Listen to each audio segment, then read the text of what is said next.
François Grosdidier, les sénateurs s'opposent depuis longtemps à la mise en place de ces 80 km/h, en tout cas à la manière dont ils ont été mis en place. Et pourtant, ce texte a été rejeté. La droite, notamment, a voté contre. Pourquoi ? Parce que nous sommes responsables. Et contrairement à ce que raconte le gouvernement sur les 80, nous ne sommes pas des démagogues prêts à sacrifier la sécurité routière. Nous avons parfaitement conscience que grâce à des mesures, comprises d'ailleurs des gouvernements que nous soutenions, la mortalité sur les routes a été divisée par 4 et que ces dernières années, elle progresse tout doucement. Donc il s'agit d'arrêter, il s'agit de savoir comment.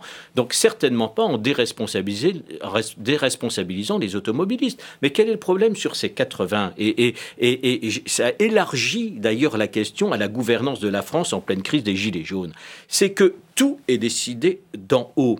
Le problème, c'est qu'on est dans une situation aujourd'hui où on était plutôt dans une situation où un département n'avait pas le droit de limiter à 80 km/h. Parce que l'État avait décidé que c'était 90. Donc même dans des routes un peu sinueuses, dangereuses, des routes accidentogènes, c'était ou 90 ou 70, ce qui est absurde. Bon, l'État prétend effectivement déterminer la limitation d'absolument toutes les routes, même du réseau secondaire en France, qui n'existe dans aucun autre pays européen. Qu'est-ce qu'on dit, nous, simplement ?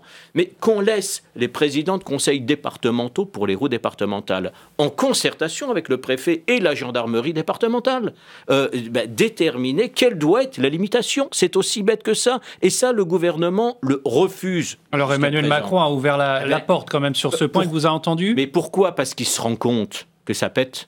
Simplement qu'on n'en peut plus d'un système où la démocratie s'est transformée en technocratie, où le Parlement ne joue pas pleinement son rôle. Non pas parce que les parlementaires sont mauvais. On parle de crise de la démocratie représentative ou d'inutilité des représentants. Mais ils sont inutiles quand ils ne sont pas écoutés. C'est pas que les représentants sont mauvais, c'est que le sommet ne les écoute pas. Parce que et que la démocratie représentative, que si les représentants sont écoutés par le sommet.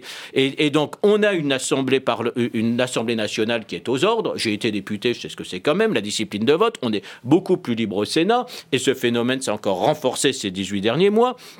On a un Sénat qui est libre, mais qui est beaucoup moins écouté. Alors, il l'est seulement maintenant sur les 80 km/h. Alors, sur la loi anti-casseurs, on verra. On l'avait dit aussi. Mais on avait aussi dit attention danger si on a en même temps l'envolée des cours du pétrole et la trajectoire carbone. On n'a pas été écouté. Le président est revenu dessus. A posteriori, il aurait été bien inspiré d'écouter le Sénat. Et c'est deux des sénateurs les plus écolos, Joël Labbé et Jean-François Husson, qui avaient mis en garde le gouvernement, qui avait rien voulu entendre en disant les taxes indirectes sont indolores. On a vu comme elle l'était. C'est effectivement ce qu'on n'a pas en cours de finances publiques, c'est le dogme de Bercy, mais c'est pas la réalité du ressenti des Français. Est-ce que pour vous, la mise en place de ces 80 km/h, ça a été peut-être un élément déclencheur dans la colère du pays ? On n'en serait pas là si vous avez écouté plus tôt, c'est ça que vous dites ? C'est les décisions d'en haut prises partout et pour tout le monde. Ces technocrates qui pensent tout savoir, tout connaître, mieux que les corps intermédiaires, mieux que les élus locaux.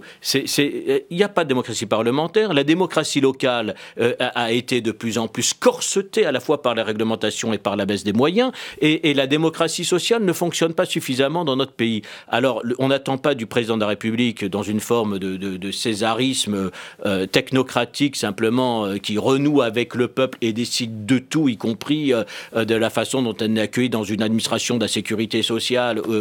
Non, on attend qu'ils remettent en marche la démocratie parlementaire, la démocratie sociale, la démocratie locale. Et à ce moment-là, on aura résolu une grande partie de la crise démocratique qui se pose. Alors justement, jeudi soir, Emmanuel Macron s'est invité à un débat citoyen. Est-ce que vous saluez le fait qu'il dialogue directement avec les Français, et peut-être plus non seulement avec les maires ? Et tant mieux qu'ils découvrent le peuple. Non, mais j'en suis content, parce que on avait jusqu'à présent des présidents qui connaissaient le peuple, mais dont la technostructure progressivement les isolait à l'Élysée. Là, on a eu pour la première fois un président qui n'avait même pas connu le peuple. Bon, c'est pas son parcours. Il n'a jamais été élu. Il a baigné dans des milieux favorisés. Si tout d'un coup il le découvre, ce qu'il faut, c'est que ce soit durable. C'est que ce soit pas un coup de marketing comme l'était la Grande Marche, simplement pour sortir de la crise, et que derrière on reparte sur ce fonctionnement démocratique, sur ce fonctionnement technocratique. Il faut remettre en marche cette démocratie représentative, parlementaire, sociale, locale. On peut introduire un peu de démocratie directe avec le RIC, mais on ne peut pas faire un référendum par semaine pour se substituer à la démocratie parlementaire.